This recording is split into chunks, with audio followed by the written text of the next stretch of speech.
Gelen son bilgilere göre Doğu Türkistan'ın Gurca şehrinde doğan 1962 doğumlu Abdüsselam Celalettin'in geçtiğimiz yıl devlet sırrını yurt dışına sattığı suçlamasıyla Çin polislerince evinden götürüldüğü bildirildi.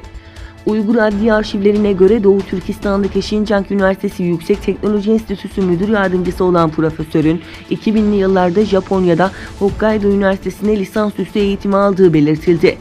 Alanında çok sayıda makale ve bilimsel araştırmaları olan profesörün 2018 yılında Çin yönetimince aniden Japonya'ya devlet sırrı sattığı suçlamasıyla tutuklandığı, ancak profesörün tutuklandığı haberinin gizli tutularak dışarıya yansıtılmadığı belirtildi.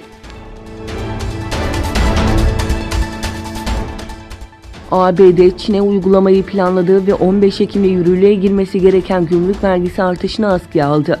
ABD Başkanı Trump, 250 milyar dolarlık ürüne getirilecek vergi artışının askıya alındığını açıkladı.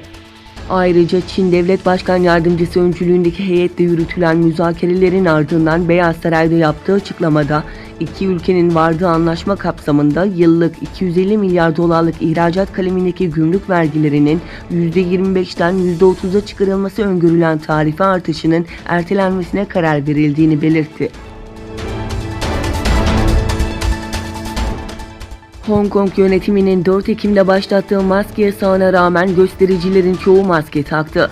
South China Morning Post'un haberine göre yüzlerce gösterici maske yasağını protesto için taktıkları maskelerle Hong Kong sokaklarını doldurdu.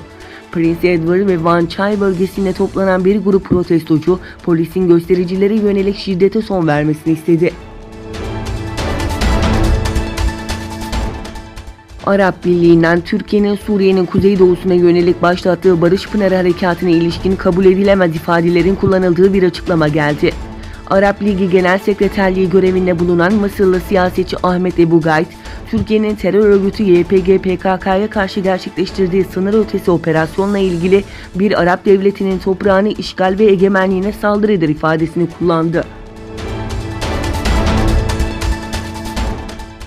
Önceki gün Türkiye ve terör örgütü YPG-PKK arasında arabuluculuk teklif eden ABD Başkanı Donald Trump bu kez YPG'ye bölgeden çekilme çağrısı yaptı. Trump ayrıca kendi sınırımızı bile kontrol edemezken Türkiye-Suriye sınırını kontrol etmemiz mümkün değil ifadesini kullandı. Washington'da seçmenlerle bir araya gelen ABD Başkanı Trump, "Umarım YPG'liler bölgeden çekilirler, Türkiye'nin hava gücüne karşı şansları yok" şeklinde konuştu.